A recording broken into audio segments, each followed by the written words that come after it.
아이디어가 있다면 그냥 단순한 아이디어, 코스피가 나스닥을 쫓아가지 못할 것이다. 빠진다면 코스피가 나스닥보다 더 많이 빠질 것이다.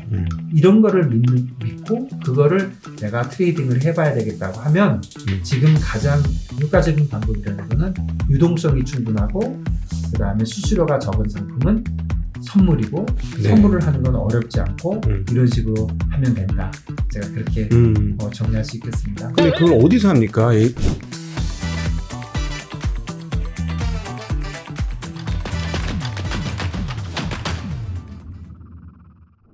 안녕하십니까. 증시각도TV 시청자 여러분, 투자자 여러분 반갑습니다.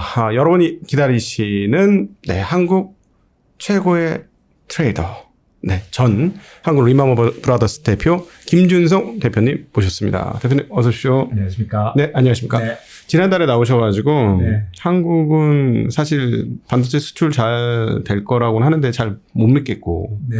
그래서 이제 한국 원화에 대해서는 그 부분이 보장이 안 되면 강세로 간다고 보기 어려우니 오히려 원화를 가진 사람들 입장에서는 그 에나베팅이 네. 상당히 유효할 수 있다라고 하는 말씀을 하고 하셨고, 그다음에 이제 트레이더들은 미래를 정확히 예측은 못하지만 현재 분위기 파악은 좀 잘하는 경향이 있다. 이런 말씀을 하고 가셨어요. 근데 지금 딱 한 달을 지내보니까 정말 분위기 파악을 잘하셨구나 이런 생각이 많이 들면서 미국 시장은 사상 최고치를 돌파했는데 설을 앞둔 이 시점에서 한국은 완전히 1월 한 달이 작년 10월 그 폭락을 방불할 정도로 분위기가 쎄해졌습니다. 근데 그 참 안타까운 게 그 미국의 전부 그런 게 아니고 일본도 신고가를 냈고, 네. 그리고 미국도 좋았고 오직 한국과 홍콩, 네. 중국 이런 쪽만 지금 최악이에요. 네. 그게 되게 짜증나죠. 이게 네. 주식이 다 같이 빠질 때는 미국도 빠지고 뭐 다 빠지면은 네. 언제 오르나 다 같이 이렇게 상의를 하잖아요. 그렇죠. 그러니까 나만 괴로운 게 아니라 다 괴로우니까. 근데 네. 우리만 빠지니까 이게 진짜 짜증나는 거거든요. 그리고 최악이죠, 이건. 최악인데 네. 실제로 보면 우리가 많이 빠졌어요. 우리가 금년만 딱 보면은 진짜 우리하고 홍콩하고 그 세계 1위를 네. 주거니 받거니 하는 거죠, 요즘. 네. 진짜 짜증나게. 하락 1위. 하락률 1위. 네. 그 브룸버그에 보면 그 세계 인덱스 한 70개쯤 나오거든요. 네네. 물론 뭐 다 보면 이상한 나라도 있으니까 모르지만 브룸버그의 주요 국이라도 그냥 70개 되는 거예요. 네네. 거기에 우리가 1등 여러 번 하고 있어요. 그다음 며칠 전에 이제 홍콩으로 갔다가 이게 하루하루 바뀌어요. 홍콩하고 우리하고. 그래서 이게 무슨 꼴입니까, 이게.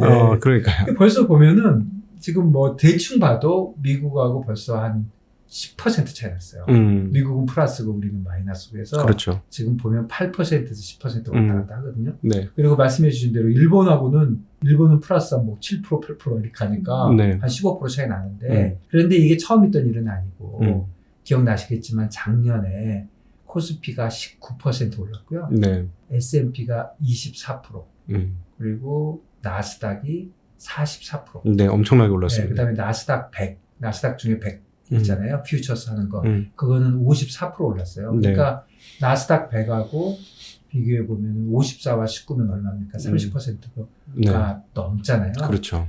그런데 벌써 금년에 한 뭐 8%, 10%좀 가고 있는데 문제는 뭐 한 번 그 정도 뭐 차이가 날 수도 있는데 이게 줄어드는 것이 아니라 이 격차가 벌어질 수도 있잖아요. 그렇죠. 그런데 그냥 아까 좋게 얘기해 주셔서 트레이딩 하던 친구들이 네. 느낌이 좀 있다고 하잖아요. 근데 느낌이 진짜 안 좋은 거예요. 왜냐면 우리 주식이 조금 오를 것만 같으면 뭔가 확 찬물을 끼얹잖아요. 엊그저께도 그랬잖아요. 엊그저께도 그랬고 몇 번 그러는 것 같아요. 느낌이. 네. 그래서 한국 주식이 굉장히 취약한데 또 요번에 중국 부양책이 나올 때 중국 부양책이 사실 세게 나오는 거잖아요. 네. 사실 중국 부양책에 대해서는 저는 솔직히 잘 모르겠어요. 네. 중국 부양책이 왜 부양될 때까지 나오는 부양책일 수도 있잖아요. 그렇죠. 그러면 네. 결국 올라요. 그런데 웬만큼 나와서 잘 오를 것 같지도 않아요. 그렇죠. 그런데 네. 이제까지는 뭐 이 시장에서는 긴가민가 하는 건데 그 와중에 보면 그 직전에는 홍콩이 많이 빠졌고 홍콩이 많이 움직인단 말이에요. 네. 결국은 중국은 약간 과대평가돼 있고 홍콩이 진짜 마켓이라고 봐야 되는데 동시상장 같은 것도 많이 하니까 예. 그러면 뭐예요? 지금 부양책을 내고 있으면 홍콩은 올라가는데 우리는 안 올라가잖아요. 네. 그러니까 결국에는 진짜 한국 최근의 약세가 중국의 약세이기 때문에 한국이 약세다. 이렇게 보는 게 사실 큰 흐름인데 예. 뭐 틀린 말은 아닌 것 같은데 네. 그거 그렇다고 보기엔 너무 심한 거지. 그렇다면 한 반만 해야지요. 어떻게 더 할 수가 있어요. 네네. 중국보다 우리가 더 많이 빠진 거 아시죠? 올해 들어와서 그렇습니다. 예, 중국보다 네. 더 많이 빠졌어요. 그러니까 한국이 아무래도 너무 약하니까 그럼 이거 진짜 올해 별로 안 좋은 거 아니야? 네. 그러니까 최소한 오른다면 이런 생각은 좀 들어요. 여기서부터 예를 들어 주식이 오늘 시점에서 연말을 한번 생각을 해보면 연말에 한 지금보다 예를 들어서 10%가 올랐다. 예. 나스닥이 20%가 올랐다. 그러면 코스피는 얼마나 오를까? 30% 오를까? 좀 안 그럴 것 같아요. 좀 덜 오를 것 같아요. 네. 그런데 또 세상을 모르는 거니까 여기서 나스닥이 20%가 빠졌다. 그러면 코스피는 10%만 빠질까? 한 30% 빠지는 거 아니야? 그러니까 코스피가 진짜로 특히 미국 주식에 대비해 볼 때 예. 금년에 작년처럼 작년은 올라가면서 못 돌아간 거고 네. 올해야 뭐 올라갈지 내려갈지는 모른다 하더라도 예. 올해도 상대적으로 약한 거 아닌가 그런 생각이 좀 듭니다. 네.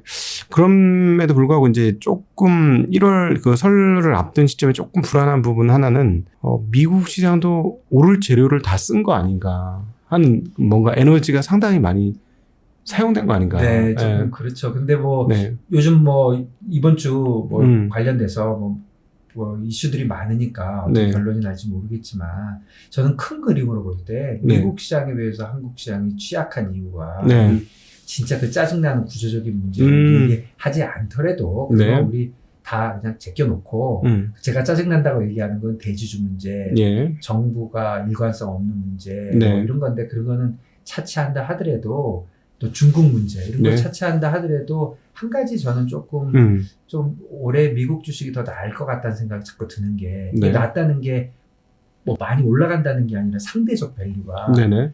이게 기술인 것 같아요.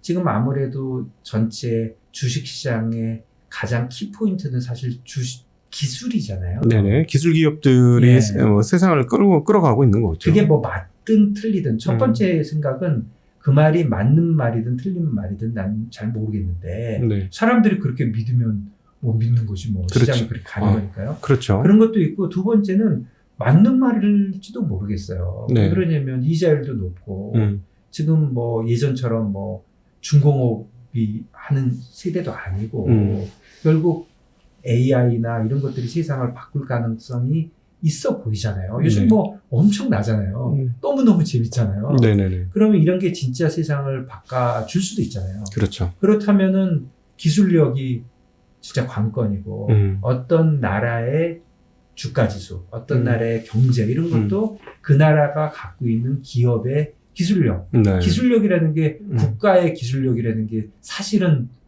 기업이 갖고 있는 거죠. 그렇죠. 뭐 요즘 뭐 국가가 직접 하는 거 없잖아요. 개인이 하는 것도 아니고 결국 네. 기업이 갖고 있는 건데 그렇다면 우리나라 기업들이 그런 세계적인 기술 아니면 시장이 포커스하는 기술을 갖고 있느냐 그게 관건인데 예.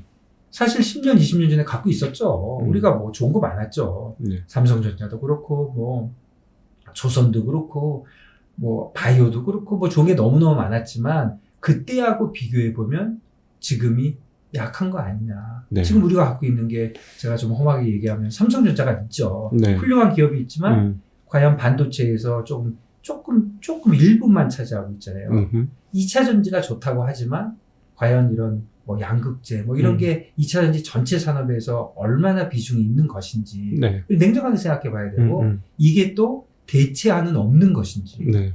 또 대체안이 없다 그러면 다른 애들은 정말로 이 기술을 못 따라오는 건지 이런 거에 대해서 퀘스천이 들거든요. 예. 그렇다면은 결국 미국은 기술력을 상당히 확보돼 있고 물론 미국이 지금 뭐 PE가 어쩌고 너무 과대평가된다 그렇게 말씀해 주신 대로 미국도 좀 깐닥깐닥 하잖아요. 네네. 너무 많이 올라온 것 같아 하는 느낌은 지금 있지만 조금만 길게 보면 결국 금융도 시장도 기술력에 의해서 관건이 될 텐데 네.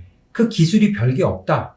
그럼 미국만 별게 없을 게 아니라 우리도 별게 없을 거잖아요. 그러면 네. 전체적으로 주식시장이 떨어지게 될 것이고 주식시장이 떨어지면 미국보다 기술력이 약한 나라가 더 떨어질 것 같고 만일에 기술이 진짜 괜찮은 것 같아. 이게 기술이 진짜 세상을 바꿔. 그래서 미국이 또 한 번 날아가 버리면 네. 한국이 날아가는 걸 다 쫓아갈까요? 쫓아는 가겠지만 일부밖에 못 간다는 거죠. 막말로 우리 탑은 3,300이었잖아요. 그렇죠. 1, 2년 전에. 지금 엄청 멀잖아요. 2,500에서 3,300. 네. 미국은 그걸 다 넘어서 가지고 위에서 좀 덮어서 가고 있는데. 그런데 이런 현상이 많이 벌어졌으니까 금년에 내내 격차를 줄일 것이다. 이렇게 생각하는 뷰가 있고, 네.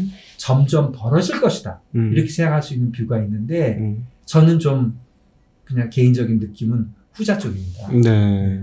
자, 그러면 한국에 계신 분들이 일단 작년 대비 올해까지 해가지고 누적 수익률 차이 난 건 차이 난 거고, 네. 향후에 이제 자산 관리를 할 때, 자, 어떻게 해야 할 것인가 하는 고민을 안 할 수가 없거든요. 네. 이미 나스닥은 좀 꽤 많이 올라서 부담될 수도 있고 그렇긴 하지만, 말씀하시기는 중장기적으로도 미국이 한국보다 나쁠 수 있다는 보장이 없고, 한국이 좋다는 보장이 네. 없다라면, 어떻게 우리 투자자들은 포지션을 짜면 좋을까요? 다양화해야 되는 것 같아요, 당연히. 네. 우리가 한국에 사니까 아무래도 한국 주식이 이제 친숙하잖아요. 네. 물론 한국에 이제 아주 이제 기업을 갖고 계신 분들은 주식을 갖고 계셔야 되는 거지만 일반 투자가 입장에서 보면 네. 사실 한국에 투자할 수도 있고 미국에 투자할 수도 있고 일본에 투자할 수도 있는 것인데 그렇죠. 네. 예전에는 해외에 투자하는 자체가 굉장히 불편하거나 네. 불법은 아니더라도 하는 게 금지돼 있거나 그런 경우도 많았어요. 그런데 네. 이제는 그야말로 너무너무 쉽거든요. 그렇다고 보면은 한국 주식이 전 세계에서 앞으로 100년 동안 계속 제일 많이 오르는 주식일 가능성은 빵이잖아요. 그렇다면은 물론 어느 나라 주식이 더 오를지는 모르지만 다양하게 분산돼서 투자해야 될 필요는 있는 거죠. 네네. 그래서 저는 투자를 다양화해야 된다고 생각합니다. 그러니까 쉽게 얘기하면 그냥 단순하게 생각하면 어떤 분이 한국 주식만 투자를 하시는 거예요. 그분은 세 가지 방향으로 가야 된다고 생각해요. 한국 주식만 하지 말고 네. 미국 주식도 해야 된다. 일본, 중국 주식까지는 힘들어도 전 세계를 이끌어가는 미국 주식은 해야 된다. 그런 생각이 들고요. 또 두 번째는 주식만 하지 말고 채권도 해야 된다. 네. 그러니까 한국 채권도 하고 또 두 개를 아울러서 보면 미국 채권도 해야 된다. 그다음에 채권뿐 아니라 환율, 원유, 금. 저는 항상 요 정도까지는 해야 된다고 생각해요. 그러니까 주식, 채권, 환율, 원유, 금. 이 정도까지는 사실 굉장히 좀 익숙하다고 할까? 그 다음에 뭔가 정보 같은 게 이렇게 왜곡되지 않고 쉽게 받아들일 수 있거든요. 그래서 그 5가지 정도에서 상품을 다양화해야 되고, 그리고 세 번째 축은 두 번째하고도 연관이 있는데, 파생 상품을 좀 봐야죠. 파생 상품 복잡한 게 아니더라도 최소한 선물 정도는. 예를 들면, 금이나 원유, 채권, 환율, 이런 거 하려면 사실 현물로는 거의 할 수가 없어요. 원유를 현물로 살 수는 없잖아요. 그렇죠. 금을 현물로 살 수도 없고. 그러니까 사실 선물로 하면 되고, 사실은 주식 같은 경우에도 선물을 하는 게 현물보다 그 좋은 점이 많이 있거든요. 그러니까 그런 거를 좀 파악을 해서 이제 국내 투자가들이 국내 주식만 쳐다보고 투자하지 말고 다양하게 투자해야 된다. 저는 그렇게 생각합니다. 근데 이제 말은 쉬운데요. 네. 일반인들 입장에서는 그럼 난 모르는데 해본 적이 없으니까 네. 이거 어떻게? 네. 우리 이제 김 대표님은 많이 해보셨으니까 너무너무 쉽게 얘기하시거든요. 네. 저희 보시는 분들한테 어떻게 이걸 쉽게 접근할 수 있는지 알려주시면 좋을 것 같아요. 제가 사실은 저도 많이 해봤대지만 저는 기관에서 했잖아요. 네. 그러니까 예를 들어서 코스피보다 나스닥이 더 오를 것 같아. 그게 제 지금 믿음이에요. 제 생각이에요. 트레이딩 아이디어인데 이거를 이제 제가 기관에 있으면 너무너무 쉬워요. 이거 어떻게 하면 돼? 제일 쉬운 방법은 이런 것도 있어요. 헤지 펀드한테 전화해가지고 야, 나 그렇게 생각하니까 그런 거 펀드 하나 만들어줘. 그럼 내가 통째로 살게. 뭐 이런 방법도 있고 네. 아니면 이제 OTC에서 수합 같은 걸 하고 그런 거는 이제 그냥 하면 돼요. 그러니까 저도 이제 은퇴를 해서 개인 투자가 입장에서 보니까 그런 건 안 되잖아요. 보니까 선물이 있는 거예요. 그래서 사실 저도 해외 선물 같은 거는 예전 기관 다닐 때 해봤느냐? 별로 안 해봤어요. 네. 그냥 선물 해야 되면 OTC가 없으면 선물로 하면 그냥 큰 금액을 내가 그냥 저희 브로커한테 전화해서 나 뭐 얼마치 그냥 팔아줘. 네. 그럼 뭐 몇 얼물 뭐 이런 거 얘기도 안 해요. 네. 나 리스크 얼마 정도 리스크 값 좀 팔아줘. 그리고 알려주세요. 그냥 이 정도를 하는 거지 자세한 건 모르는데 저도 이제 개인으로 나와가지고 혼자서 저 혼자 하잖아요. 뭐 네, 비서가 네. 있는 것도 아니고 네네. 뭐 리스크 매니저가 있는 것도 아니고 네. 그래서 제가 최근에 좀 해봤는데 엄청 쉬워요. 예. 그래서 제가 한번 말씀을 드려볼게요. 우선 이제 제가 말씀드릴 예를 들어보면 제가 나스닥 롱 코스피 숏을 가했다. 네. 이거는 무슨 뜻이냐면 오를지 내릴지는 모르지만 나스닥이 오르면 더 많이 오르고 내리면 코스피가 더 많이 빠질 것이다 이렇게 보는 거잖아요. 그러면 이걸 하기 위해서 개인이 할 수 있는 방법은 좀 쉬운 거는 ETF예요. 네. 그러니까 이렇게 하면 되겠죠. 나스닥 ETF를 사고 코스피 그 뭐라 그러죠? 반대로 가는 거. 인버스. 인버스 ETF를 사면 되는 거죠. 네. 뭐 예를 들어서 내가 1억 원어치의 노셔널을 하고 싶다. 네. 액면을 하고 싶다 그러면 1억 원어치 나스닥 ETF를 사고 1억 원어치 그 인버스 코스피를 사면 되죠. 네네. 이게 이제 첫 번째 방법이고 두 번째 방법은 야 그렇게 하니까 1억 지금 리스크를 지고 싶으니까 벌써 2억이 필요하잖아요. 네. 그러니까 조금 쉽게 하려면 곧버스 있잖아요. 네. 그러니까 그 나스닥 3배짜리 있잖아요. 네. 3배짜리를 사고 한국에서는 뭐 인버스도 2배짜리 같은 거 있잖아요. 그래서 조금 이게 레버리지를 하게 되면 2억이 안 들고 뭐 한 네. 뭐 1억이 들든지 1억보다 좀 안 들든지 그런 네. 식으로 하는 방법이 있는데 이게 생각보다 현금도 많이 들을 뿐 아니라 수수료가 상당히 비싸요. 사실은 네. 특히 인버스 돼 있는 거 그다음에 레버리지 돼 있는 ETF들은 굉장히 그 수수료가 꽤 있어요. 일반 ETF보다 수수료가 더 높죠. 네, 수수료가 높아요. 그래서 네. 상당히 수수료가 있어요. 그래서 이거보다 더 쉬운 거는 사실 선물입니다. 네. 선물을 하면 이제 선물이 다 익숙하지가 않으셔서 그런데 사실은 그렇게 어렵진 않아요. 그래서 한번 말씀을 드려보면 제가 이제 요거를 한번 하기 위해서 코스피를 팔아야 되잖아요. 그럼 우리 그 선물 있잖아요. 선물 한 계약이 8,700만 원 정도 되는 노셔널을 하는 거예요. 네. 그게 왜 8,700만 원이냐면 그 선물 한 계약을 원금을 2,500만 원으로 정한 거예요. 네네네. 원래는 1억이었어요. 그랬는데 몇 년 전인가 그거 1억 너무 크다 그래가지고 4분의 1로 쪼갰어요. 네. 2,500만 원인데 그거는 선물 지수가 100일 때 얘기고 지금은 한 300 뭐 30쯤 되니까 네. 2,500만 원에 3.3배쯤 하니까 한 8,700만 원 정도 되는 거예요. 그러니까 내가 선물 한 계약을 샀다 네. 또는 팔았다 그러면 코스피 200 종목을 인덱스를 8,700만 원어치 사거나 파는 거거든요. 그러니까 제가 코스피를 숏을 가고 싶으니까 코스피 선물을 한 계약을 팔아요. 예.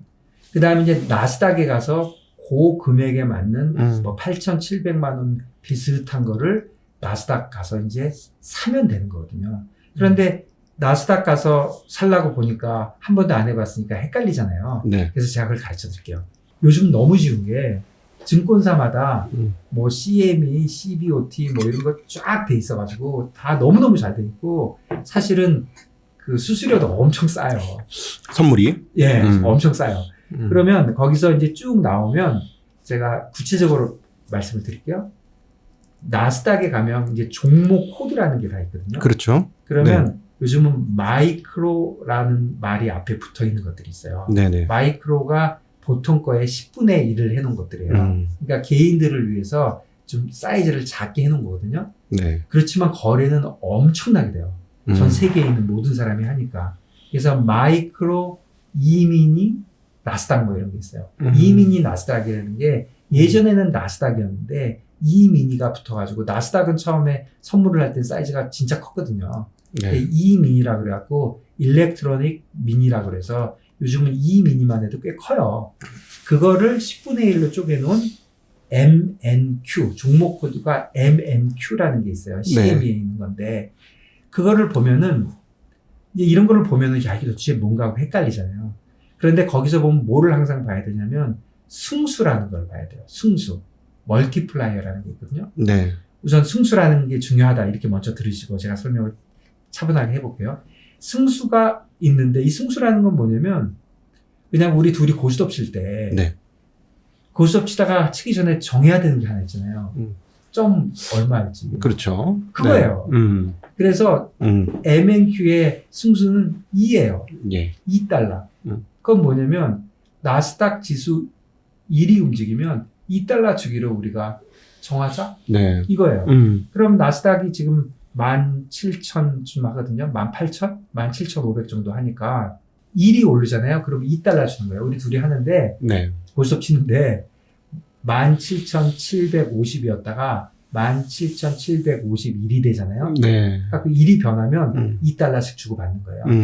그러다 보니까 그게 얼마 산 거하고 똑같냐면 하나 1이 움직이는데 2달러씩 움직이기로 했으니까 나스닥이 만일에 빵이 됐어요. 다 부도가 나가지고. 그러면은 17,500 곱하기 2만큼 누군가 네. 줘야 되잖아요. 그렇죠. 그러니까 결국은 원금은 이 승수에다가 지수. 가격을 그냥 곱하면 돼요. 네.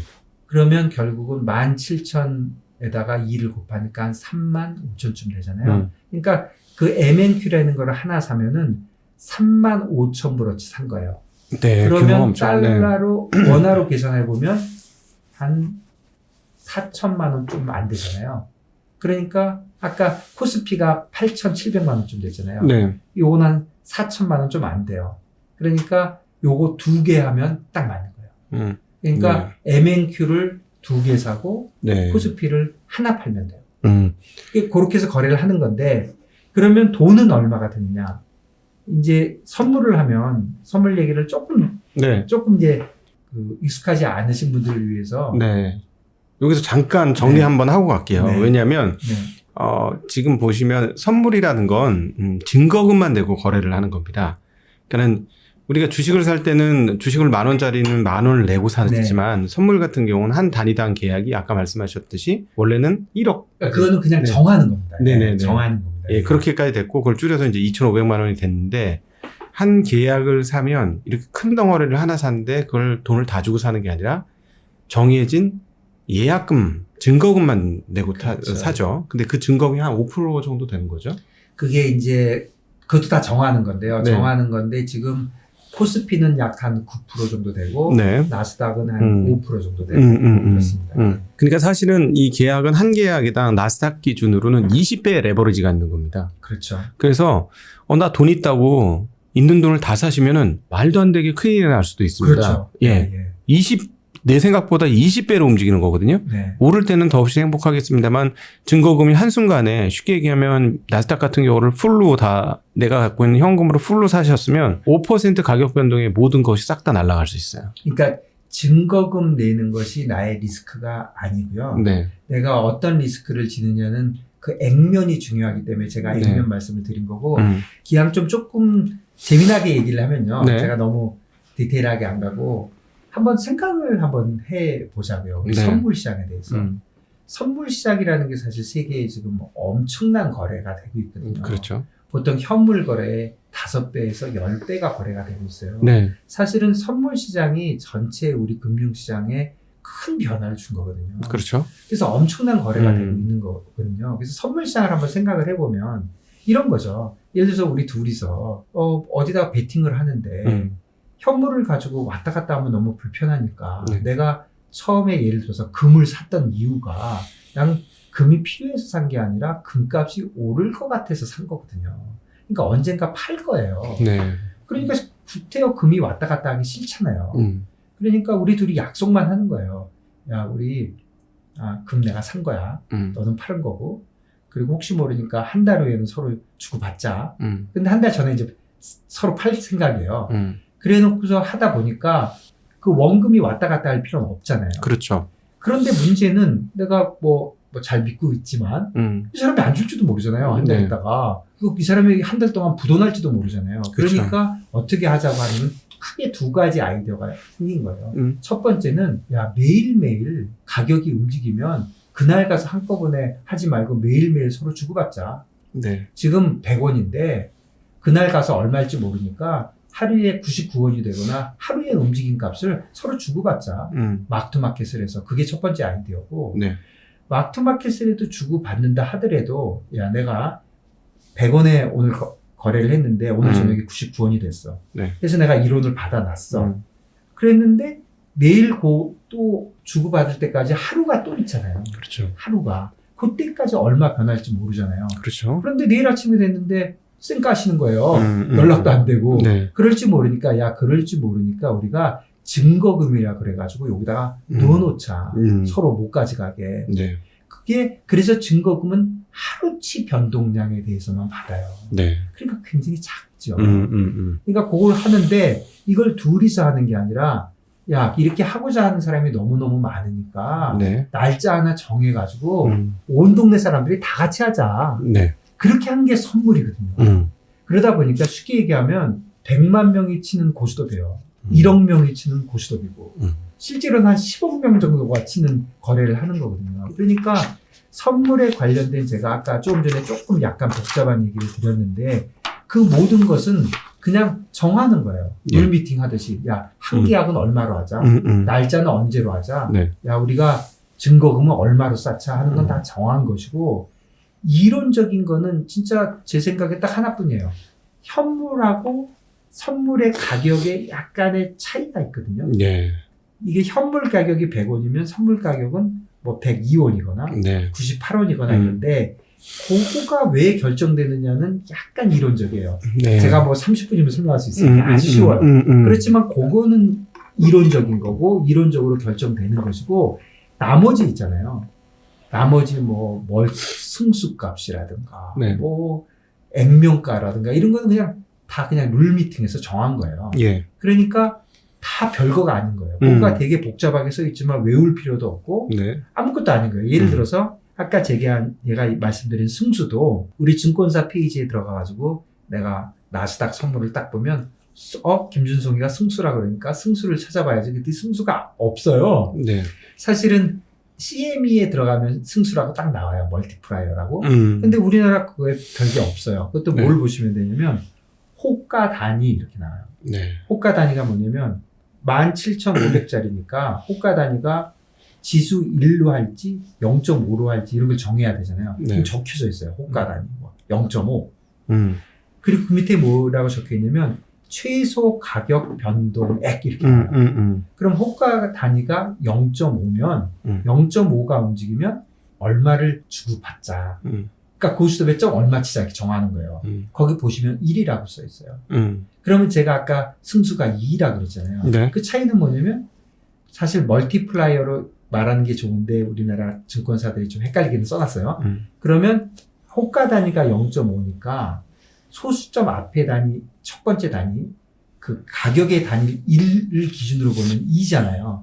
그럼 같은 말이에요. 멀티플라이어가 2예요. 네. 승수가. 그러면 그냥 17,500에다가 2를 곱해버리면 그게 원금이 돼요.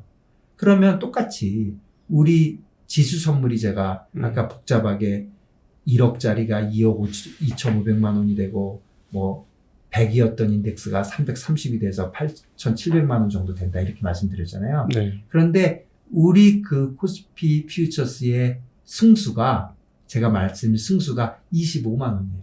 그러니까 되게 쉬워요. 25만 원에다가 330 얼마를 곱하잖아요. 그럼 8,700만 원 딱 나와요. 그러니까 이 선물에 관련된 이런 뭐 헷갈리는 얘기들은 다 사람들이 정한 거기 때문에 여러 가지 방법이 있지만 제가 해보니까 제일 쉬운 방법은 승수가 뭐지? 하고 승수를 딱 알아낸 다음에 네. 승수에다가 가격 그냥 곱해버리면 그게 원금이에요. 그러니까 아까 경고를 좀 해주신 대로 네.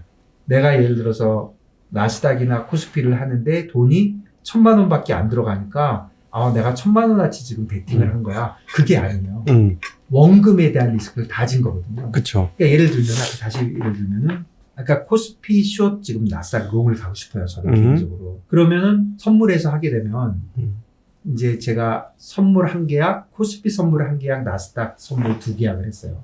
그러면 제가 한 8,700만 원어치 한 거잖아요.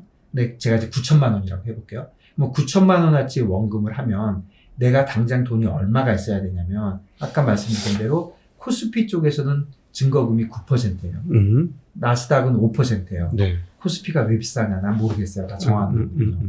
그러면 10 한 4%쯤 되잖아요.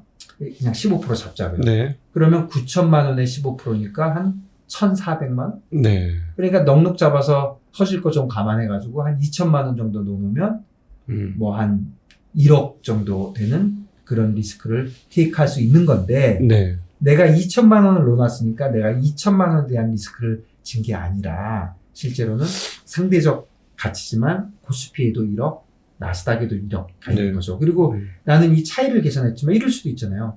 나스닥은 10% 빠지는데 네. 코스피는 20%가 오를 수도 있잖아요. 그렇죠.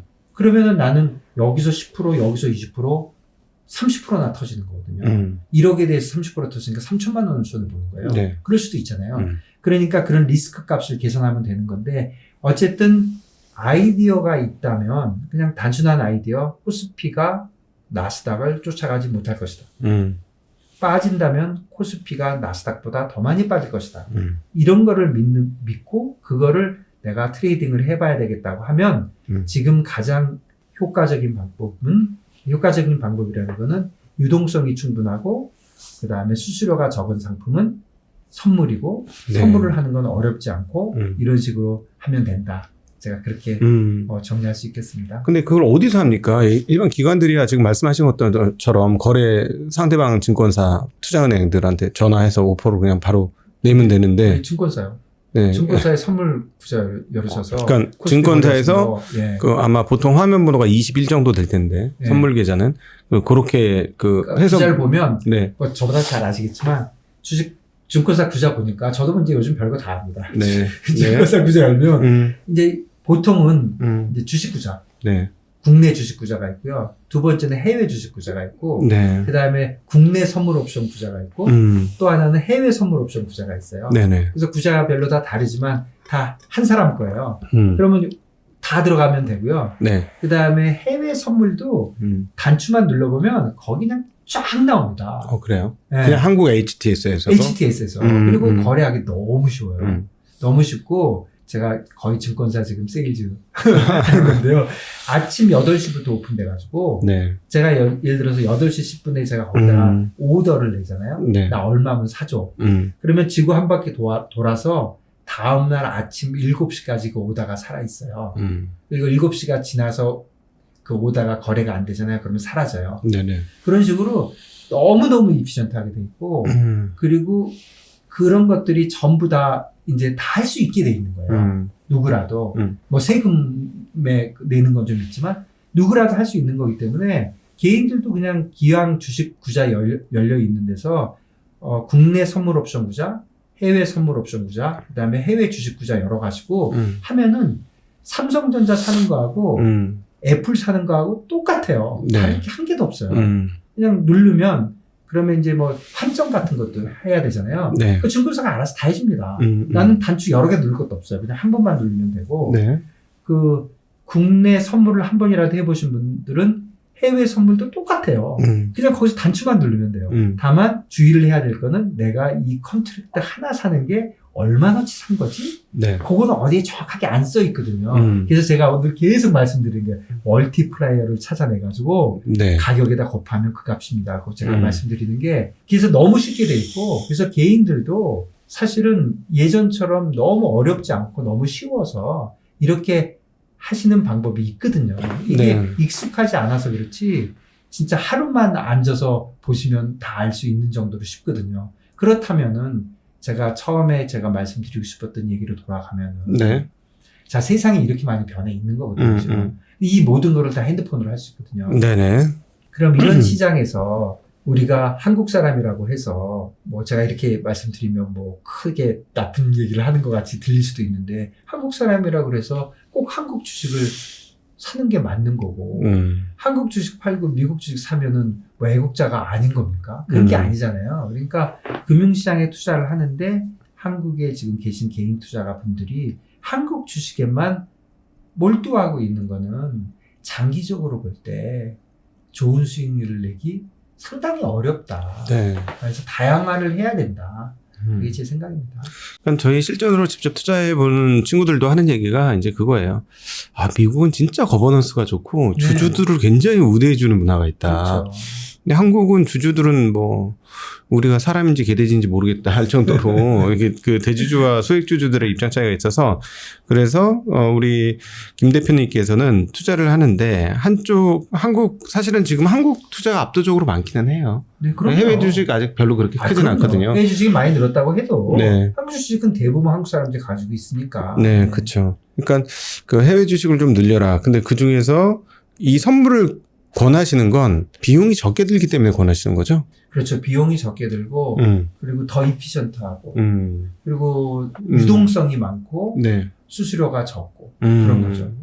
그리고 사실은 또 미국에 있는 종목들을 고르면 네. 또 종목에 대한 리스크가 아무래도 좀 있잖아요. 그렇죠. 우리가 뭐 애플 정도는 좀 안다고 하지만 또 미국에 있는 종목을 고르다 보면 헷갈리니까 네. 아무래도 선물을 하게 되면 종목 리스크는 없잖아요. 전체가 많이 움직이고 떨어지고 하니까. 네. 그러니까 저는 개인들이 물론 종목을 잘 고르는 그런 눈이 있으면 좋은데 그런 눈이 뭐 없을 수도 있으니까 네. 그렇다면 리스크를 줄이는 차원에서 인덱스를 할 수 있고 인덱스를 한다면 미국 인덱스 괜찮고 저번에 한번 그런 말씀 하시지 않았나요?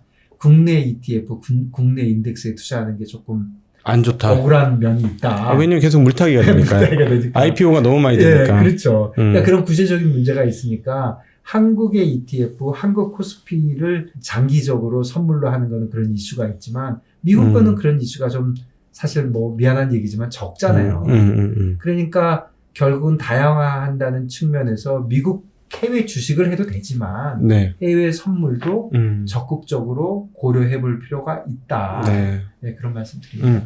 근데 이제 최근에 또 많이 올라와서 그럼 좀 숨고르기 하다가 막 미국에 그럼요. 빠지거나 이러면 네, 제가 이제 말씀드리는 건 지금이 살 타임이다 이런 건 아니고 다양화를 해서 다양하게 봐야 되고 그렇다는 뜻이고 뭐 언제 어떻게 사는 거를 제가 알면 제가 뭐 이러고 있겠습니까? 벌써 뭐 다 인생의 끝이 났겠죠. 그리고 네네. 저뿐 아니라 세상에 아무도 모르는 거잖아요. 그러니까 투자를 하는 데 있어서 본인이 본인을 제약을 하면 네. 저 이제 보는데 여러 명이 앉아 있는데 저 사람은 딱 한국 주식만 할 수 있는 사람이에요. 네. 우리가 정해놨어요. 우리가 펀드 할 때 그렇게 하잖아요. 그렇죠. 야, 너는 한국 주식만 해. 아무것도 하지 말고. 그리고 너는 한국 주식하고 미국 주식 두 개 해도 돼. 네. 너는 현물만 안 해도 되고 선물을 해도 돼. 그리고 너는 주식 말고 외환이나 채권도 해도 돼. 이렇게 여러 가지가 있다고 쳐보세요. 첫 번째 앉은 사람은 한국 주식만 해야 되는 사람이고 하나씩 쭉 더해져가지고 이 마지막에 앉아있는 사람은 제가 말씀드린 이 세 가지 축을 다 다양하게 할 수 있는 사람이에요. 네. 물론 본인이 원하면 하고 안 하면 안 하는 거예요. 네네. 그렇다면은 우리가 하루나 이틀 거래하거나 1년, 2년 거래하는 게 아니라 30년, 50년을 거래한다면 과연 누가 수익률이 좋을까요?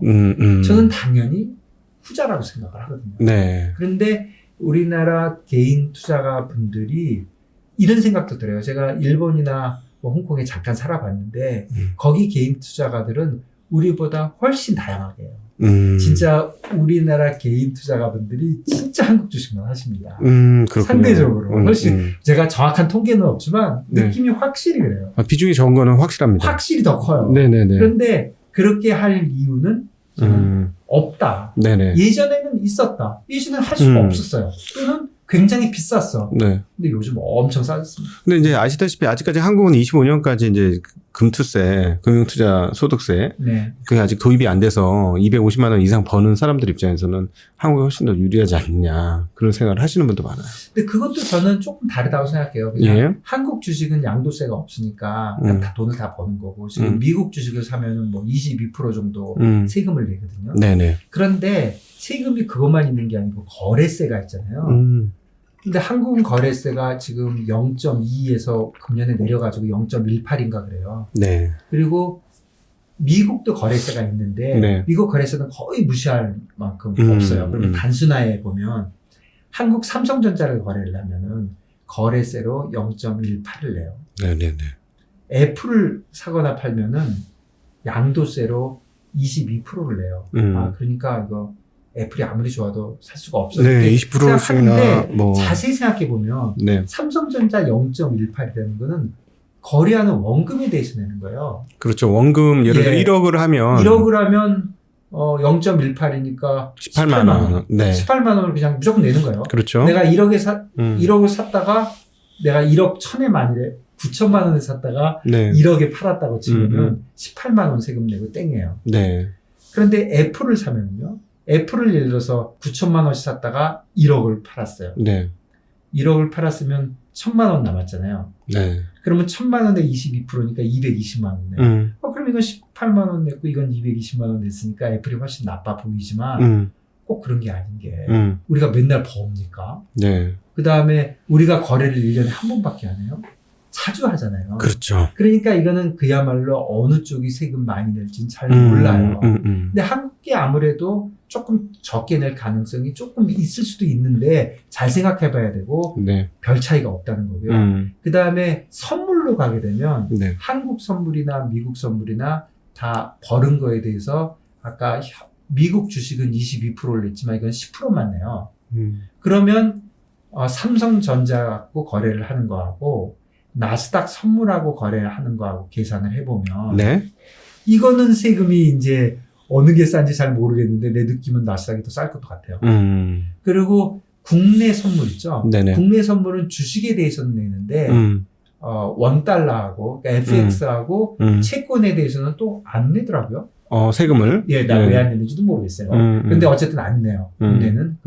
그러니까 선물은 국내도 내고 국외도 내거든요. 10%씩. 네. 양도세를. 그러니까 버는 거에 대해서. 그리고 버는 거를 다 네트예요. 내가 네. 예를 들어서 주식에서는 벌었는데 뭐 여러 번 해갖고 번 것도 있고 터진 것도 있듯이 다 네트하는데 국내는 주식 선물은 내지만 외환 선물하고 채권 선물은 안 내요. 해외는 주식 선물 당연히 내는데 또 해외 거는 해외 외환 거래하고 채권에 대해서는 또 내더라고요. 뭐 별로 중요한 것 같지 않고요. 어쨌든 벌은 거에 대해서 10%를 내니까 벌을 가능성이 반이니까 평균적으로 한 5% 내는 거거든요. 예. 터지면 안 내니까 5% 정도 내는 거고 양도세 5% 내는 거하고 국내에서 현물 주식을 한 거에 할 때마다 원금의 0.18%를 내는 거하고는 잘 계산해 봐야 됩니다. 네. 그래서 이렇게 생각하시는 분들이 있을 것 같아요. 다양하게 거래를 해라고 얘기를 하면 야 세금 때문에 생각보다 많아요. 이렇게 네네네. 얘기하시는 분들이 가끔 있는데 네네. 그걸 자세히 생각해 보시면 꼭 그런 것도 아니에요. 그래서 그런 면도 좀 있다. 네네네. 그런 말씀드립니다. 그러니까 다시 정리를 해보면 선물 같은 경우는 그 세금이 양도차익과세처럼 25% 내는 게 아니라 네. 고정적으로 한 10% 정도를 1년 동안 거래한 거를 다 해서 네. 벌었다면 벌은 거에 10%. 네, 1년 단위. 안 벌었으면 그 아무 상관없는 당연히 거고. 안 되고 네. 예를 들어서 미국 여러 가지를 했는데 어떤 건 벌고 어떤 건 터지잖아요. 그럼 다 네트해서 네네. 1년 동안 국내외 거를 다 합쳐가지고 네. 파생상품 다 합쳐서 예를 들어서 국내 아까 코스피롱 나스닥 숏을 갔으면 네. 나스닥이 20% 오르고 네. 코스피가 예를 들어서 10%가 올랐다면 그럼 난 네트로 10% 벌었잖아요. 네. 그러면 나스닥에서 20% 벌은 거가 있고 코스피에서 10% 손해본 게 있는데 그거를 네트해 줍니다. 네. 네트해 주니까 네팅으로 해서 네가 1년 동안 파생 상품, 네. 선물 옵션, 국내외 거 다 합쳐서 네. 벌은 돈의 10%. 그거 하고 국내에서 거래한 거 거래할 때마다 0.18% 원금에 대해서 내는 거. 세금을 어느 거 많이 낼지는 근데 솔직히 잘 모르겠어요. 네. 그래서 세금은 사실 그런 관계니까 제가 구태여 이게 좋다 저게 나쁘다 할 건 없지만 그런 차이가 있지 세금 때문에 해외 주식이라든가 파생 상품에 대해서는 쳐다볼 필요도 없다. 세금에서 너무너무 손해다. 이렇게 하는 거는 딱 맞지는 않다. 경우에 네. 따라서는 그런 말씀 드립니다. 만약에 이제 한국에서 금투세 지금 도입이 그 이야기가 되고 있는데 현재 얘기되는 것처럼 도입되면 조금 혼란스럽긴 할 것 같아요. 지금 제 말씀드린 거는 이 금투세가 아예 없다고 생각한 거예요. 네네네. 이 금투세가 이제 들어오면 그럼 이제 한국 주식하는 국내 주식하는 게 더 매력이 떨어지죠. 매력이 더 떨어지는데 네. 저는 개인적으로 금투세는 진짜 상당 기간 연기해야 될 거라고 생각합니다. 네네네. 그리고 둘 중에 하나만 해야 돼요. 거래세를 때리고 양도세를 때리는 게 어디 있습니까? 네, 네. 양도세 때리려면 거래세는 무조건 없어져야 돼요. 네네네. 있어도 의미 없는 숫자가 돼야지. 지금 뭐 거래세를 다 때리면서 네네네. 양도세를 또 때린다는 거는 그거는 진짜 주식시장을 그냥 완전히 뭐 그냥 뭐 말이 안 되는 거죠. 네, 뭐 그냥 빨아먹기 위한. 네, 그렇게까지 몰라도 그건 너무 말이 안 되는 거죠. 투자가들을 진짜 지나가는 뭐 뭘로 아는 거죠. 그건 진짜 말이 안 되는 거예요. 특별히 이제 한국 같은 경우는 지금 원천징수 얘기가 나오고 있어가지고 번 거는 원천징수를 하고 깨진 거에 대해서는 나중에 연말정산을 새로 하라고. 뭐 그것도 말은 뭐 안 되지만 이제 네. 뭐 어쨌든 뭐 제대로 다 될 테니까 제대로 된다고 보면 결국은 양도세에 대해서 과세하는 것인데 양도세에 대해서 과세하는 게 뭐 나쁘다는 건 아니지만 이 거래세하고를 잘 맞춰야 되고 네. 뭐 갑자기 세금 얘기를 한다면 그리고 지금 대주주들의 저런 행태라든가 이런 문제들이 다 해결돼 있지 않는 상태에서 뭐 세금만 선진화하겠다? 네. 선진화할 거 엄청 많습니다. 네. 지금 세금 선진화는 지금 무슨 얘기를 하는 건지 잘 모르겠어요. 그렇죠. 그 부분이 조금 그래서 시장을 선진화해서 네네. 시장을 선진화하면 세금도 선진화를 해야지. 시장은 지금 진짜 죄송한데 저기 어디 조선시대에서 아직 벗어나지 못하고 있는데 우리나라 기업들은 많이 좋아졌어요. 네. 그런데 시장은 아직 조선시대에 있는 거거든요. 네네네. 그런데 지금 뭐 세금만 선진화하겠다? 이건 지금 앞뒤가 뭐 안 맞죠. 그러면 한국은 이제 스포츠도 선진화됐어요. 뭐 K-팝 연예뿐만 아니라 네.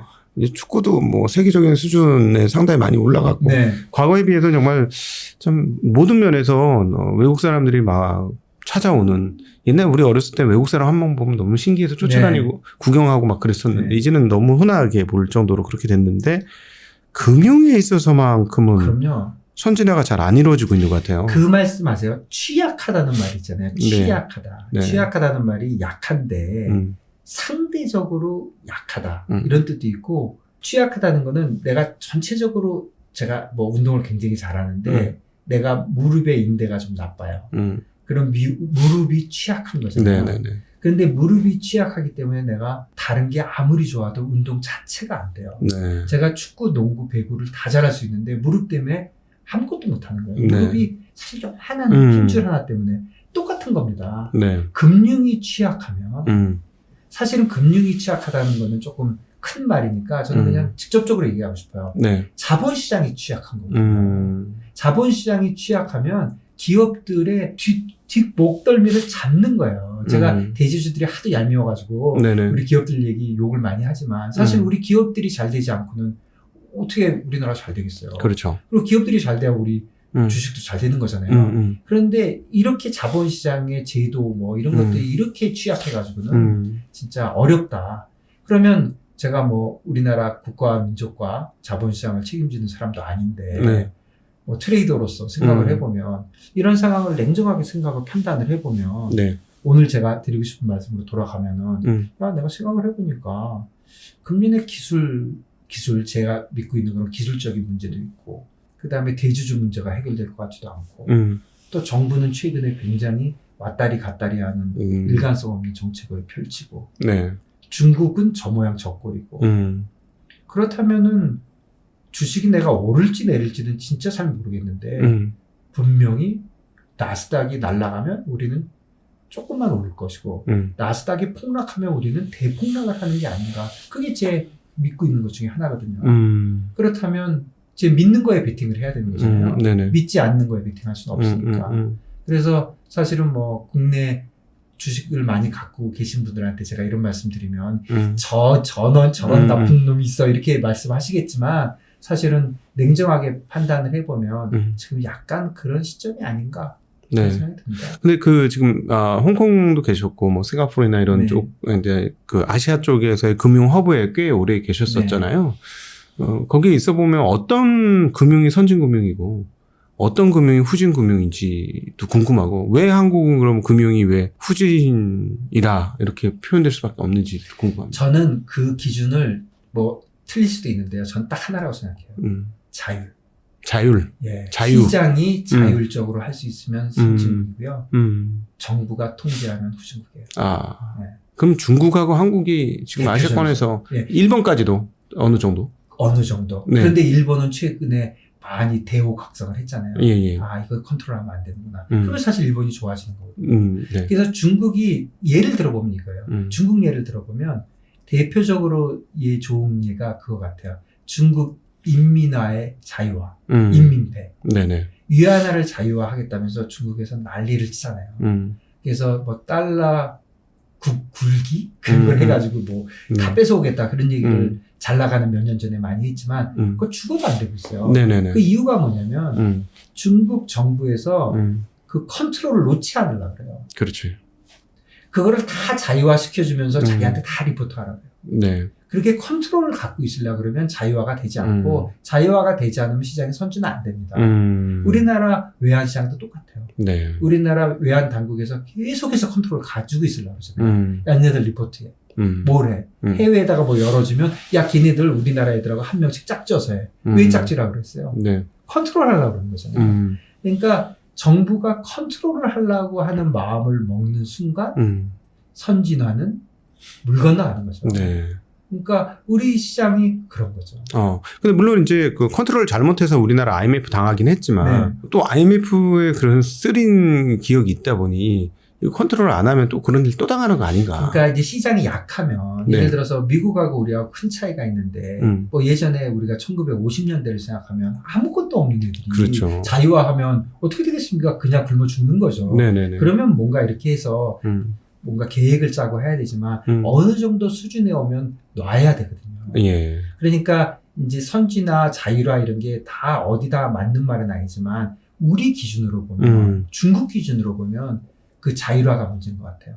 지금 우리가 어쨌거나 세계 10위에서 12위에 되는 경제 대국이잖아요. 그렇죠. 우리가 나라는 적지만 경제 대국이에요. 네네네. 저희가 한국 욕 엄청 하고 있지만 사실은 자랑스러운 게 엄청 많은 나라거든요. 그렇죠. 그러면 우리가 놔도 돼요. 예. 놔도 될 거를 못 놓고 있는 거고 그리고 그거를 뭔가를 잡고 있는데 그게 특정 세력을 위해서 잡고 있는 경우도 있고 진짜 나쁘게 얘기하면 그렇게 되는 거죠. 그러니까 뭔가 컨트롤을 하면 누군가 이득을 보잖아요. 누군가는 나빠지고 그러니까 결국 나빠지는 거예요.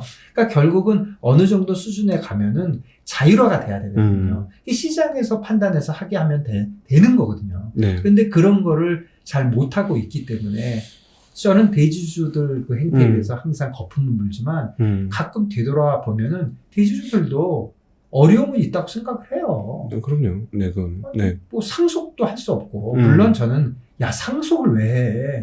기업을 했으면은 그냥 너는 주주만 되면 되지 왜 꼭 네 아들이 회장을 해야 돼? 네. 그 생각이 잘못된 거야. 이렇게는 얘기하지만 네. 좀 한순간 벗어나다 보면 뭐 그렇게 생각할 수 있죠. 그 다음에 내려가면서 뭐 상속세가 너무 크니까 요즘 싱가포르에 가서 상속한다면서요. 네. 싱가포르 상속세가 아예 없어져 버렸잖아요. 그러니까 싱가포르로 가서 거기서 상속해주면 안 내는 거예요. 네네. 뭐 이런 일도 벌어지고 하니까 아무래도 어려워지는 거죠. 그런데 점점 글로벌화 돼 가고 있기 때문에 이거를 점점 이렇게 너무 늦추잖아요. 네. 그러면 그 효과가 굉장히 나쁘게 와요. 네. 이제는 막말로 상속세도 지금 싱가포르라는 루폴이 생기고 있잖아요. 네. 지금도 상당히 뭐 저는 구체적으로 잘 모르겠는데 싱가포르로 옮기는 경우가 지금 생기고 있다고요. 그렇다면 이게 점점 가속화되잖아요. 그러니까 자유화시키는 문제, 그다음에 공평하게 하는 문제 이런 것들을 좀 과감하게 다 풀어야 된다. 뭐 상법 개정도 그렇고, 네. 뭐 우리 자본시장에 관련된 것도 그렇고, 거래세도 지금 0.18 중에 0.15인가가 농특세인가 그렇거든요. 네네. 꼭 뭔가 필요해서 하는 거지만 그런 거는 다른 데서 재원을 마련하더라도 네. 뭔가 원칙에 따라서 좀 과감하게 개혁을 해 가야지 예전부터 이렇게 됐으니까 그냥 질질 끌고 가잖아요. 뭔가 조금 잘못된 거를 내가 갖고 있는데 내가 100개가 있는데 1개가 잘못됐어요. 별게 아니었죠. 네. 그런데 이 잘못이 점점 부각된다니까요. 네. 부각되면서 한국은 왜 저래? 그리고 그게 약점이 돼가지고 아까 말씀드린 대로 제가 슈퍼스타인데 네. 몸이 너무너무 좋은데 무릎에 힘줄 하나가 약한 거예요. 네. 그게 예전에는 몰랐는데 이제는 그게 큰 문제가 되거든요. 네네네. 그러니까 보다 더 선진국 쪽으로 가려면 여러 가지 다 노력을 해야 된다. 그런 생각이 듭니다. 제가 그래서 대표적으로 이 금융 쪽에 있으면서 좀 신기한 건 뭐냐면 손실에 대해서 인정하거나 받아들이지 못하는 문화가 하나 있고요. 네. 예를 들어서 앞으로 이제 터지게 될 ELS도 실제로 소송을 하면 어렵겠지만 물어줘야 돼 이런 얘기를 합니다. 근데 뭐 극단적인 예를 들면 그동안에 한 38번쯤 ELS를 가입해서 상환을 받아서 수익 실현을 하신 분이 이번에 덜컥 물린 거예요. 네. 그럼 물어줘. 이렇게 또 소송 같은 거를 하는 거죠. 민원 같은 거를. 거기에 관련돼서는 진짜 말씀드리기 진짜 조심스럽긴 한데 네네. 제 개인적인 생각은 좀 그래요. 저는 좀 편협됐다고 미리 생각하셔도 돼요. 저는 기관에서 있고 기관 입장에서 항상 있고 지금 개인 투자가로 한 7년 하고 있지만 아직도 기관에 물이 젖어 있긴 한데 딱 그겁니다. 예를 들어서 불안전 판매는 어느 정도 저도 문제가 있다고 생각을 해요. 전혀 모르는 사람한테 억지로 그냥 이거 절대로 손해 안 봐요.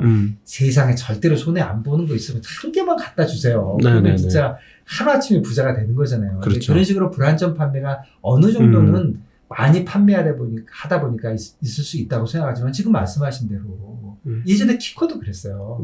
키코도 지난 2년 동안 키코를 10번 이상 계속 만기가 됐었는데 11번째 손해를 봤는데 나는 몰랐다거든요.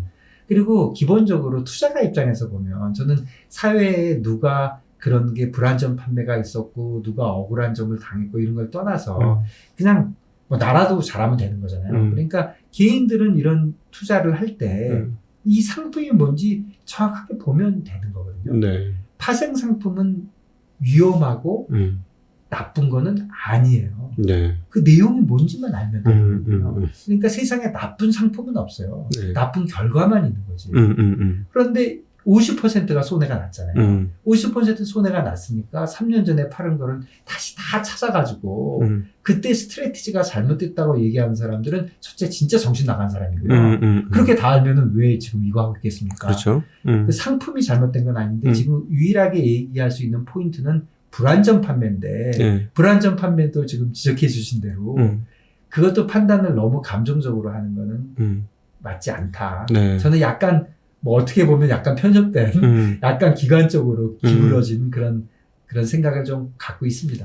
그리고 또 하나는 또 우리 자본시장에서 M&A가 잘 없어요. 할 수가 없는 거죠. 이게 이런 정도 규모의 자본, 그러니까 기업의 규모라든가 업력이라든가 이런 걸 보면 자본시장이 되게 자유롭게 이루어져야 될 것 같은데. 그러니까 그게 비슷한 것 같아요. 그게 주식 가격이 저평가돼 있는 거하고도 굉장히 비슷하고. 그런 대주주들의 그런 움직일 수 없는 것들, 상속세라든가 아니면 구조적인 문제라든가, 우리 대주주들이 또 비율이 굉장히 작잖아요. 가지고 있는 비율이. 그런 큰 기업의 경우 그런 경우 많죠. 지배력의 문제, 이런 것 때문에 M&A를, 그러니까 비즈니스 측면에서 M&A를 해야 되는 게 많은데, 그게 뒷단에 다른 문제 때문에 못하는 거죠. 그래서 그게 진짜 지금 지적해 주신 게 그대로 맞습니다. 전체적으로 기업들이 발전을 하려면 M&A는 거의 진짜 필수거든요. 필수인데 그런 게 일어나지 못하는 이유가 이런 다 구조적인 문제거든요. 구조적인 이런 회사의 구조 문제. 그러니까 그런 문제들을 빨리빨리 풀어야죠. 사실은 최근에 이제 기업을 보다가 굉장히 신기했던 회사 중에 하나가 미국의 브로드컴이에요. 근데 이게 미국 회사 아닙니다. 싱가포르 회사예요. 그 AVGO라고 아부고라고 읽는지 모르겠지만 이 회사가 사실 별로 큰 회사가 아니었어요. 근데 M&A를 합니다. 세계적으로 싱가포르 회사 중에서 가장 큰 회사 중에 하나가 됐어요. 그렇죠. 거의 우리한테 오면 거의 빅테크 수준으로 커졌어요. 회사가. 그러니까 이런 M&A가 자본시장에서 다 이루어지는 거잖아요. 자본이라는 걸 뒷배경으로 두고. 근데 또 궁금한 게 그러면 선진 자본이 되면 뭐가 좋은 겁니까? 아니, 제 생각은 이래요. 지금 사실 싱가포르 회사, 미국 회사, 유럽 회사 이런 것도 사실 크게 보면 의미가 없어요. 지금 제가 말씀드린 대로 제가 애플 지금 주식 사는데 지금부터 10초도 안 걸려요. 제가 핸드폰 꺼내면 그냥 사요. 그거 제가 환전할 필요도 없어요. 찍 누르면 그냥 사세요. 이런 식으로 전 세계가 글로벌 자본시장은 진짜 그야말로 글로벌화 돼 있거든요. 그러면 자본시장이라는 게 결국 돈을 모아서 회사들한테 주는 거잖아요. 네. 그러니까 자본시장이 물론 주식시장이 있고 채권시장이 있는데 네. 채권시장은 그 사람들한테 돈을 빌려주는 거고 빌려주는 야, 내가 거죠. 100원 빌려주니까 나한테 102원 줘, 103원 줘 이런 것도 있지만 네. 주식시장 진짜 무식한 거죠. 야 내가 너한테 그냥 줄게. 돈 벌어서 갚어. 네. 돈 버는 거 있으면 나 돌려도 이런 거잖아요. 그렇죠. 그런 자본시장이 세계에 이렇게 크게 발전이 돼 있는 거잖아요. 그러면 자본시장이 발전이 그렇게 돼 있으니까 사실 우리나라에 좋은 회사가 있다면 그 회사가 꼭 국내에서 돈을 모아야 되는 게 아니잖아요. 그렇죠. 미국 가서도 할 수 있고 지금 말씀하신 대로 싱가포르 회사가 미국 회사인지 어느 나라 회사인지도 모르게 되는 거잖아요. 그러니까 국적이 없는 회사가 점점 돼가는 거고 글로벌리 시장에 자본을 받는 거잖아요. 그러니까 그 회사의 기술력, 기술이라는 게 꼭 테크놀로지만 있는 게 아니고 그게 뭐 마케팅이 됐든 뭐가 됐든 간에 그런 좋은 회사한테 자본시장이 이피션트하게 좋은 회사한테 돈이 가고 네. 나쁜 회사한테 돈이 안 가고 이게 시장인 거잖아요. 네. 그러니까 그렇게 움직일 수 있게 해주면 결국 좋은 회사들은 돈을 받아서 더 좋은 회사가 되고 이상한 짓거리 하는 회사들은 사람들이 돈을 안 주니까 돈이 모자라갖고 자멸을 하게 되고 그러니까 결국 좋은 회사들이 발전을 하고 이런 과정 제가 진짜 무슨 부처님 같은 말씀하고 있지만 이런 말씀을 안 드릴 수가 없는 게 지금 팬데믹 이후에 보면은 미국 회사들이 거의 싹쓸이를 하고 있잖아요. 예전에는 다른 나라 기업들도 좀 있었어요. 네네. 어떻게 이렇게 완전 싹쓸이를 합니까? 네. 사실 지금 애플하고 마이크로소프트가 3조 달러잖아요. 그렇죠. 3조 달러면요. 프랑스 한 나라보다도 많아요. GDP가 크죠. GDP 규모보다 크죠. 예, 뭐 GDP도 클 뿐 아니라 시가총액을 다 합쳐도 안 돼요. 우리나라 말할 것도 없고요. 네네. 그러니까 결국은 기업이 전 세계를 이제 이렇게 이끌어 가는데 그거에 근간이 되는 자본시장이 각 나라별로 이렇게 이제 규제가 되는데 네. 그 규제가 글로벌 스탠다드에서 벗어나는 거는 그러니까 첫 번째는 좋고 나쁘고는 판단하기 어려운데 네. 저는 그냥 잘 모르겠으니까 제 생각은 글로벌 스탠다드에서 많이 벗어나면 안 된다. 네. 조금 벗어나는 것까지 모르겠는데 많이 벗어나면 국제 투자가들 입장에서는 세계에 투자할 게 얼마나 많습니까? 그렇죠. 야, 한국은 뭔가 좀 달라. 그러면 그냥 안 해요. 귀찮아서. 공부해야 되잖아요. 네. 그러니까 글로벌 스탠다드에서 많이 벗어나면 안 되는데 최근에 은근히 좀 벗어나고 있고 네. 그 다음에 글로벌 스탠다드에서 벗어나 있는 아주 오래된 법들이 있거든요. 네. 그 유명한 상법. 네네. 제 무슨 말씀 하신지 아시죠? 네, 상법에는 예, 상법에 미국 상법 같은 경우는 이사들은 회사와 주주를 위해서 일해야 되는데 우리는 주주가 없죠. 없죠. 네. 회사의 경영진이잖아요. 네. 회사는 경영진이 하는 거잖아요. 네. 뭐 재벌 총수가 하는 거 아니잖아요. 회사의 경영진 CEO가 누구를 위해서 일을 하느냐인데 우리나라는 회사를 위해서 일하고 있어요. 그건 사실은 뒤집어 보면 대주주를 위해서 일하는 거죠. 그렇죠. 그 말은. 그렇죠. 그러니까 주주를 위해서 똑같이 일을 해야 되거든요. 네. 그러니까 대주주와 소액주주하고 똑같이 해야 되는데 그냥 일방적으로 대주주만을 하니까 네. 이거는 사실 전례는 있겠죠. 옛날에는 그랬으니까. 근데 이렇게 갖고 있는 상법은 뭐 따져보면 세계에 많이 있는지 모르지만 선진국에는 아무도 없어요. 그러면은 이거를 뒤집어서 보면 이러네요. 한국의 자본시장이 선진화되지 못했기 때문에 선진적이고 세계적인 기업이 잘 못 나오는 이유이기도 하다. 그럼요. 저는 뭐 무조건 그렇다고 봅니다. 그래서 뭐 상법은 조그만 문제인지 모르지만 우선 제도적으로도 빨리빨리 고쳐야 되고요. 예전에 물적 분할 되는 거 보세요. 그 물적 분할 되는 나라 우리나라밖에 없어요. 그러니까 자사주도 부활하지 않습니까? 예, 이중상장. 그 말이 안 됩니까? 그냥 상식적으로 생각해봐도 말이 안 되잖아요. 그거 말이 되나? 제가 그걸 한 3년 고민했어요. 이걸 어떻게 밸류에이션 해야 되지? 아니, 그러니까 이해가 안 되네. 그냥 중학생들이 봐도 이게 뭐야? 이게 뭐야? 이게 무슨 뜻이지? 생각이 안 나는 거잖아요. 그런 진짜 엉뚱한 법들이 있어요. 그런데 옛날에 만드는 거니까 그럴 수 있죠. 바꾸면 되는 거예요. 도대체 왜 못 바꾸는지 이해가 안 되면 그런 거 빨리 바꿔야 되고 그런 제도뿐만 아니라 더 중요한 거는 진짜 사람들의 생각이거든요. 그러니까 생각을 진짜 투명하고 시장에 의해서 해야지 뭔가 이렇게 꼽을 치고 자기만 하고 이런 거에서 벗어나야 된다. 그래서 사실은 우리가 엄청 좋아졌었죠. 제가 왜 이렇게 말씀드리냐면 우리가 내내 못 가고 있는 게 아니라 좋아지다가 조금 머무른 것 같아요.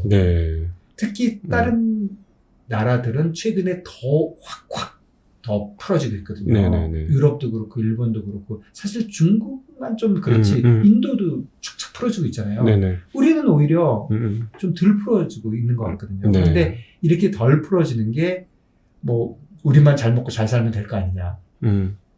뭐 우리나라 영화도 할리우드 거보다 우리께 좋고 뭐 이마트가 뭐 어디 뭐보다도 좋고 우리는 우리끼리 잘 먹고 살 수 있다. 우리 공매도 같은 거 못 시키게 해가지고 뭐 어떻게 해야 되겠다. 그리고 우리끼리 잘 먹고 살 수 있다.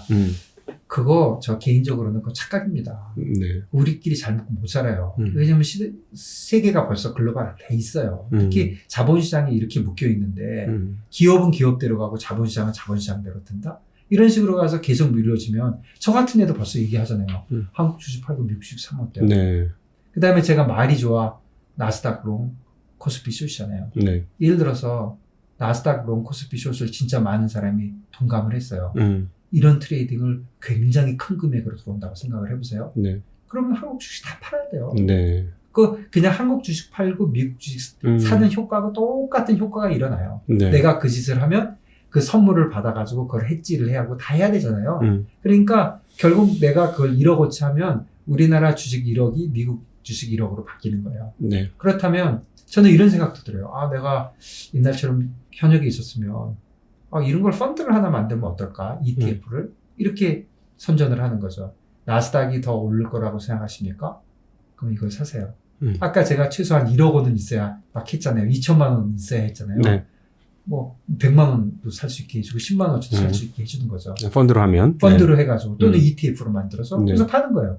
와서 이걸 사세요. 뭐 신한투자증권에서 팔 수 있는 거죠. 이거를 사면은 이거 100만 원치 사면은 만일에 1% 차이 나면 뭐 10,000원을 법니다. 이걸 해가지고 이거를 예를 들어서 1조, 10조, 100조가 팔렸다고 쳐보세요. 네.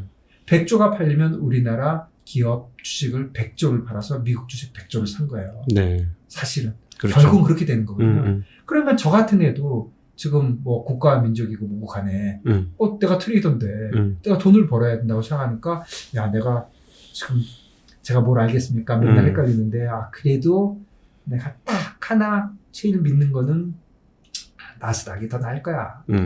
이거를 내가 진짜 믿고 있다면 나 그렇게 하고 싶거든요. 네. 저 조금 했어요. 사실 1월 달에 포지션을 좀 들어가 있어요. 그래서 네네. 뭐 3개, 6개. 그러니까 노셔널로 한 US 달러로 한 20만 불 정도. 네네. 뭐 크다면 크고 작다면 작은데 그거 해봤더니 잘 워크하더라고요.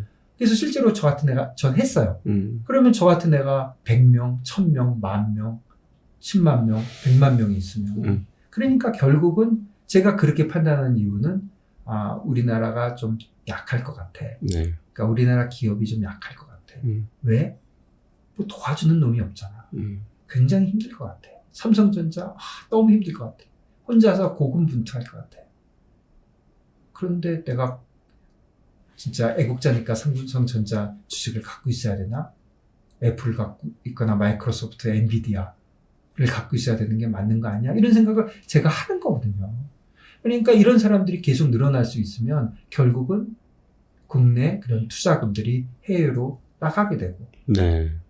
뭐 그런 일이 벌어지기 시작하면 심각한 문제가 일어나는 거거든요. 지금 일본이 굉장히 나빴다가 예. 살아나고 있는데 지금 중국이 한 10년 나쁠 수도 있다고 그러잖아요. 네네. 저는 사실 그렇게까지 걱정하지는 않는데 우리는 항상 뭐 또 좋은 일을 많이 마련하지만 최근에 저는 굉장히 개인적으로 좀 찝찝하게 생각한 게 뭐였냐면 이번에 중국 부양책이었어요.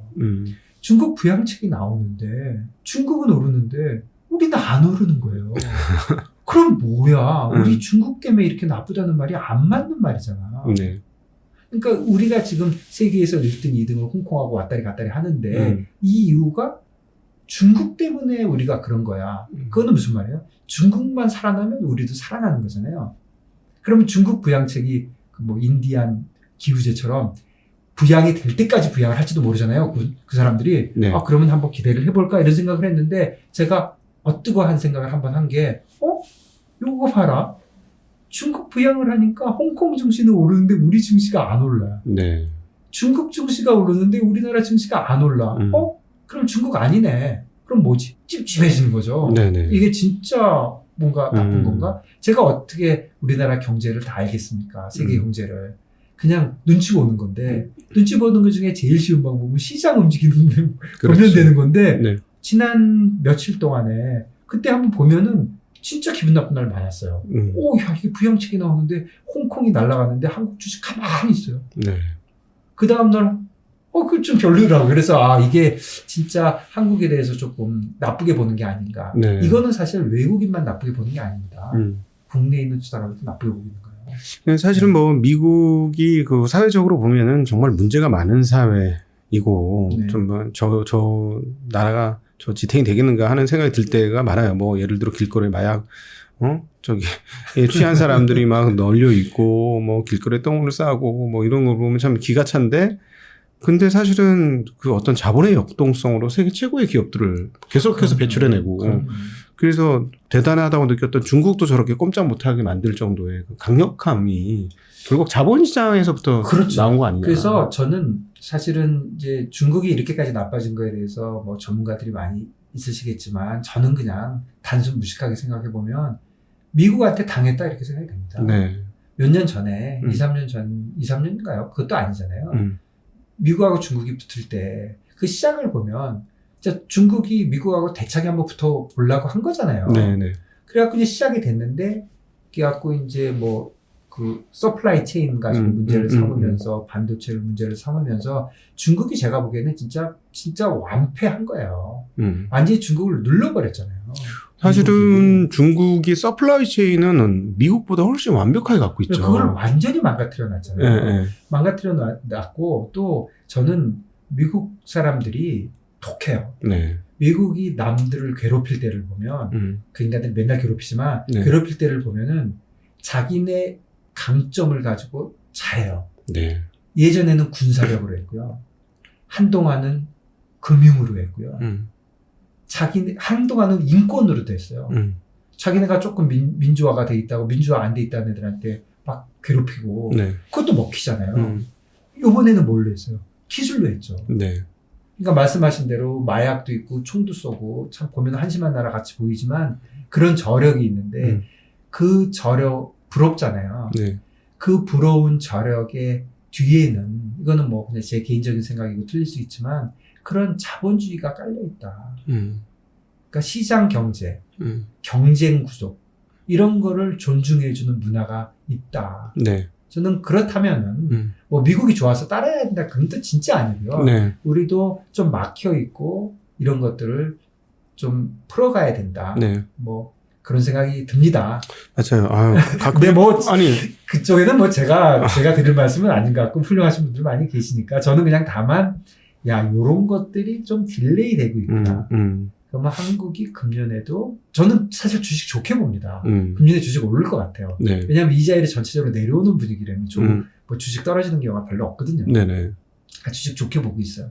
좋게 보고 있는데 이제 욕심이 나는 거는 근데 한국 주식보다 미국 주식이 더 좋을 것 같아. 네. 네, 두 번째, 세상을 모르잖아. 주식이 내릴지도 모르잖아. 나는 한국 주식에 오르는 거에 베팅할래? 미국 주식과 한국 주식의 차이가 더 벌어지는 거에 베팅할래? 네. 둘 중에 하나를 하라 그러면 나는 후자를 하고 싶은 거예요. 네. 전자를 하고 싶지가 않고. 왜냐면 제가 베팅할 수 있는 거에 뭐라 그러죠? 이 돈은 한계가 있잖아요. 네. 그리고 두 개를 다 해도 되지만 뭐 제가 믿는 거를 하는 게 맞는 거니까. 그러니까 나는 이렇게 하고 싶은 거거든요. 네. 그래서 제가 이제 여러분들한테 말씀드리고 싶은 거는 제 말씀이 맞다고 주장하는 게 아니라 그리고 또 우리나라 뭐 국가와 민족이 어떻게 된다 이런 말씀을 제가 감히 드리는 게 아니라 다양하게 보셔야 됩니다. 네.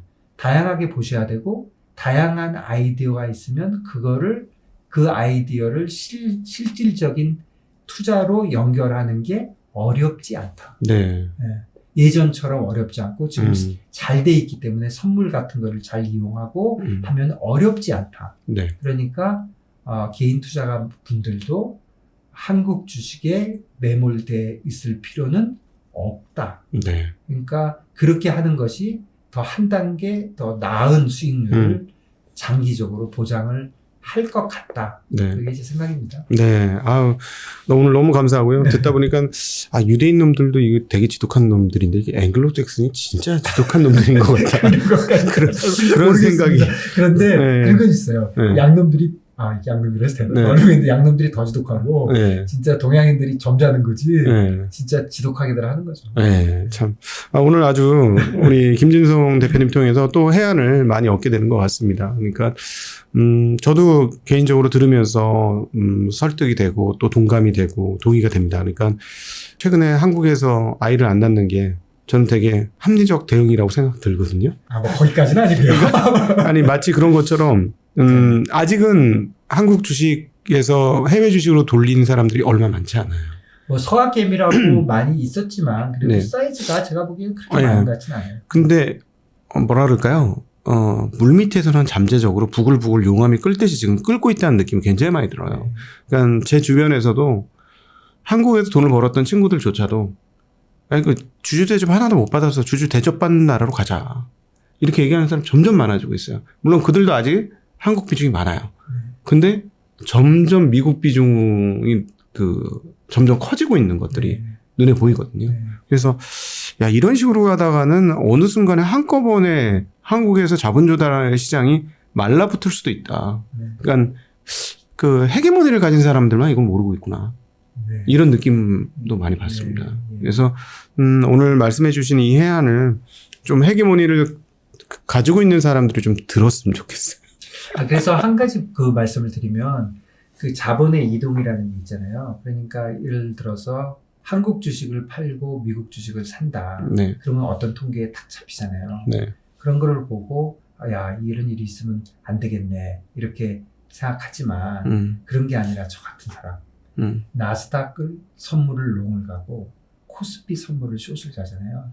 그래도 그게 불과 1시간 후면은 그게 저 밑단에서는 누군가 현물에서 그런 일이 벌어지게 되거든요. 네. 누군가는. 네. 결국에는 그러니까 똑같은 거예요.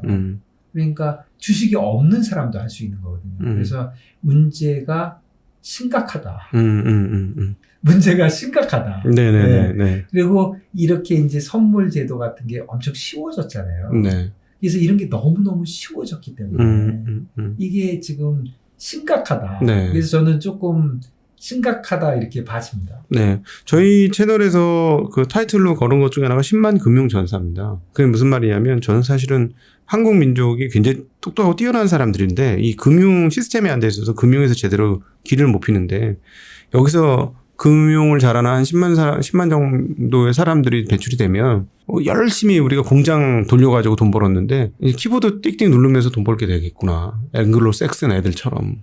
네. 그렇죠. 충분히 그럴 수 있는 능력이 있는 사람들이라서 그렇죠. 네. 그렇게 되면 사실은 금융이라는 게 해외에 뺏기는 게 아니라 금융을 통해서 우리가 수출하는 효과, 즉 외화를 벌어들이는 그런 효과가 분명히 있지 않을까 하는 생각도 저는 개인적으로 가지고 있습니다. 네, 저도 동감합니다. 네네. 네, 오늘 전 리만브러스 한국 대표 김진성 대표님과 함께 최근에 이제 한국에 대한 이야기를 하면서 과연 우리의 투자 포트폴리오가 어떻게 되는 것이 장기적으로 더 바람직하고 좋을 것인지, 그러면서 더불어서 한국의 자본시장에 대한 안타까움도 또 토로하면서 이야기를 나눠봤습니다. 귀한 시간 만들어주신 우리 김준성 대표님께 감사드리고 함께해 주신 모든 시청자분들께도 감사 인사 드리겠습니다. 인사드리겠습니다. 감사합니다. 감사합니다.